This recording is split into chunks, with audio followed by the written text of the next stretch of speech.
Ahora que disponemos de un modelo matemático más riguroso del muestreo y de sus implicaciones en el dominio de la frecuencia, así como también tenemos un modelo de la reconstrucción de señales discretas, estamos listos para el siguiente paso, que es cómo diseñar sistemas discretos que me produzcan un efecto determinado en el mundo analógico. Para esto vamos a completar el diagrama de bloques que se usa para procesar digitalmente señales continuas, agregando un bloque de filtrado pasabajas. Este filtro pasabajas tiene como función garantizar que la señal de entrada sea de banda limitada para que al muestrear no se produzca aliasing. Ahora, todo este conjunto, bajo ciertas condiciones, podría considerarse como un sistema continuo cuya señal de entrada es una señal continua y cuya señal de salida es otra señal continua. El objetivo es entonces poder determinar las especificaciones que debe tener este sistema discreto para obtener un resultado en tiempo continuo.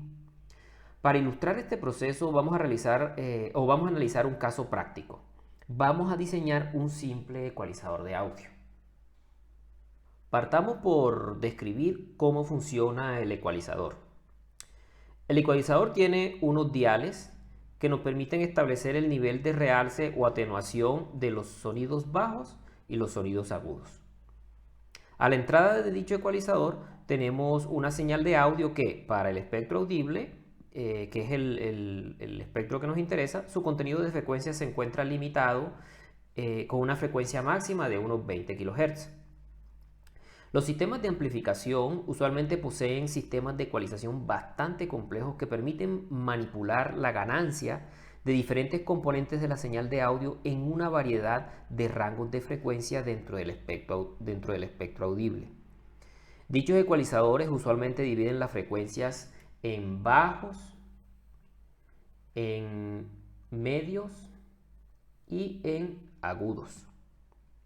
Por simplicidad, en nuestro ejemplo vamos a considerar un solo control de bajo que llega hasta los 160 Hz y un control de agudos con frecuencias de 60 Hz en adelante. De esta forma y mediante un sencillo modelo, el ecualizador podemos entenderlo como la combinación de un sistema pasabajas con un sistema pasaaltas. Así, por un lado tenemos el filtro pasabajas que aplica una ganancia B a las frecuencias bajas y elimina las altas. Y por el otro tenemos un filtro que elimina las frecuencias bajas y le aplica una ganancia a las frecuencias altas. El resultado de combinar estos dos filtros es un sistema cuya respuesta en frecuencia trata a los sonidos agudos y graves de forma diferencial según los parámetros de ganancia B y A. Específicamente, la frecuencia a la que se produce la transición es una frecuencia de 160 Hz. Para comenzar, vamos a centrar nuestra atención en el diseño del sistema pasabajas. Volviendo a nuestro sistema completo, sabemos que partimos de una señal cuyas frecuencias de interés están en el rango de 0 a 20 kHz. Por lo tanto, podemos seleccionar una frecuencia de corte del filtro pasabajas que tenga unos 22 kHz. Esta frecuencia se selecciona ligeramente superior a nuestra frecuencia de interés, porque en la práctica los filtros pasabajas no son filtros ideales y por lo tanto no podríamos seleccionar una frecuencia de corte que fuera exactamente 20 kHz. Entonces le damos cierta holgura y por eso seleccionamos 22 kHz como frecuencia de corte.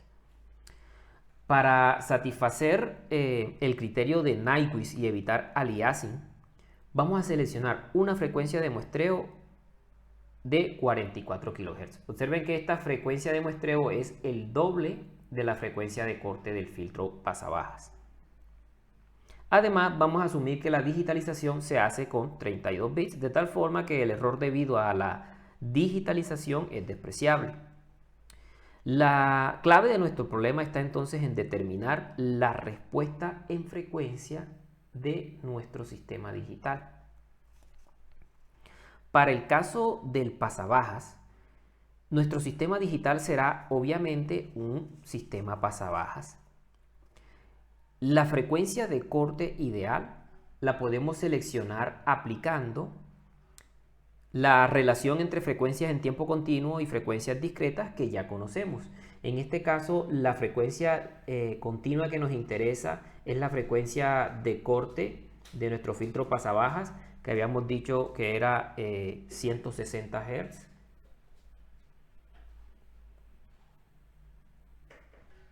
Y la frecuencia de muestreo es obviamente la frecuencia de muestreo del sistema, que es 44 kHz. Cuando hacemos la sustitución de esas dos frecuencias, entonces la frecuencia discreta resultante es 0.0228. Esta tiene que ser la frecuencia de corte del filtro pasabajas discreto. Como nosotros ya conocemos cuál es la respuesta al impulso de un filtro pasabajas discretos, entonces la respuesta al impulso de este sistema va a estar dada por esta expresión, donde omega c es la frecuencia que acabamos de calcular.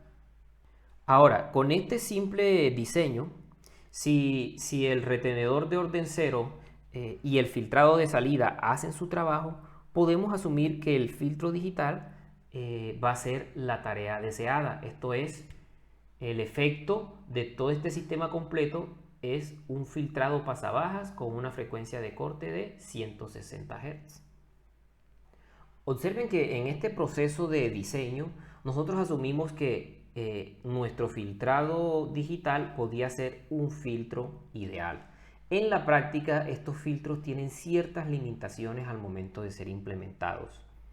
Estas limitaciones son las que vamos a estudiar en el video siguiente.